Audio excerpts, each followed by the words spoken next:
नमस्कार, मेरा नाम है हीरल कवलानी और मैं लाई हूँ एक और कहानी संतोषी सदा सुखी। तो आइए देखते हैं इस कहानी में क्या होता है। किसी नगर में हरिदत्त नामक एक ब्राह्मण अपने परिवार सहित निवास करता था।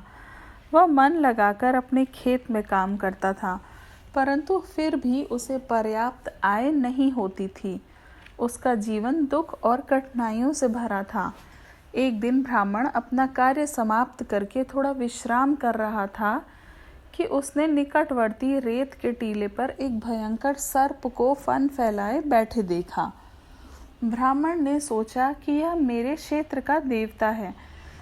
इसकी पूजा न करने के कारण ही मेरा परिश्रम सफल नहीं हो पा रहा है।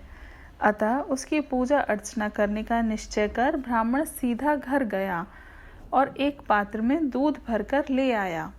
पात्र को सर्प देवता के सामने रखकर बोला, देवाधिपति देव, आज तक मैंने आपको स्मरण करके पूजा अर्चना नहीं की।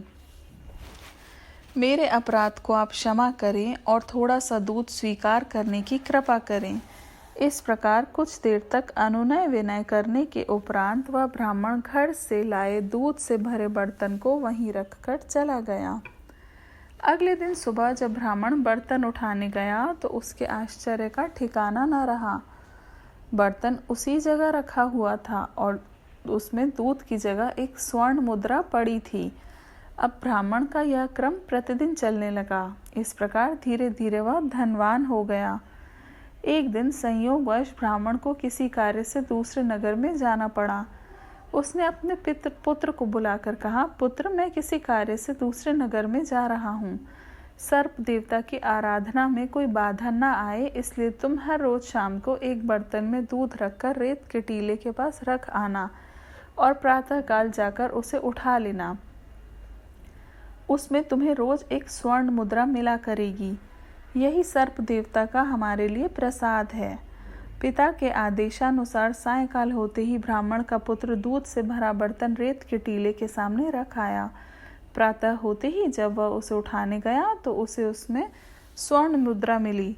लालच के वशीभूत होकर ब्राह्मण के पुत्र ने सोचा कि इस रेत के टीले में अवश्य ही स्वर्ण मुद्राएं भरी पड़ी हैं और यह सर्प दूध से भरा बर्तन खाली करने के बाद एक स्वर्ण मुद्रा उस खजाने में से लाकर इस खाली बर्तन में डाल देता है। अतः क्यों न रोज रोज के इस झंझट से बचने के लिए इस सर्प को मारकर सभी स्वर्ण मुद्राएं एक साथ प्राप्त कर लूं।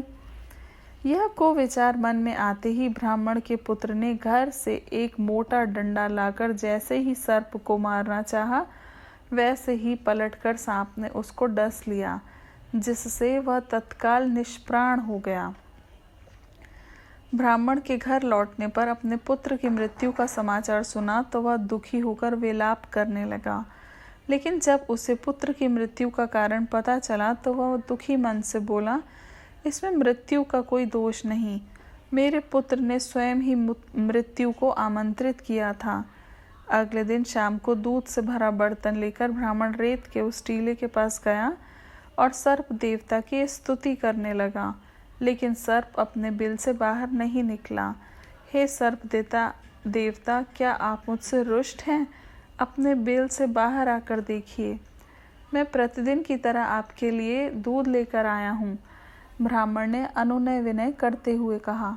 सर्प बाहर आए बिना बिल में से ही बोला, ब्राह्मण महाराज, पुत्र शोक भूल कर तुम लोभवश मेरे पास आए अवश्य हो, परंतु अब तुम्हारी और मेरी मित्रता नहीं निभ सकती। तुम्हारे पुत्र ने लोभवश मेरी हत्या करनी चाहिए और मैंने प्राणों की रक्षा करते हुए उसे डस लिया।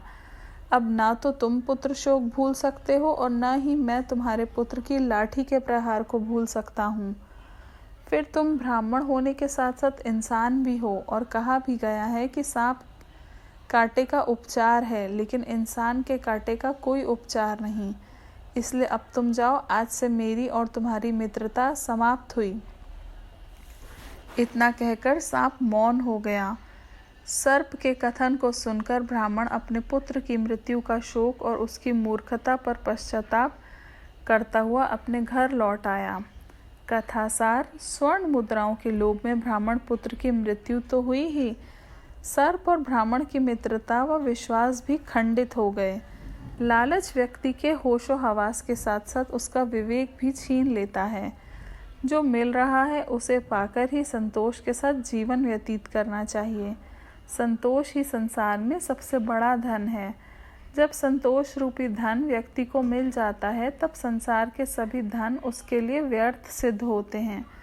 कहा भी गया है, गौधन गजधन वाजिधन सब धन धूरी समान, जब आवे संतोष धन। यानी कि संतोष का धन ही सबसे ऊंचा धन है। उम्मीद है आपको ये कहानी पसंद आई होगी। धन्यवाद। कृपया करके इस वीडियो को लाइक कीजिए, शेयर कीजिए और सब्सक्राइब कीजिए। धन्यवाद।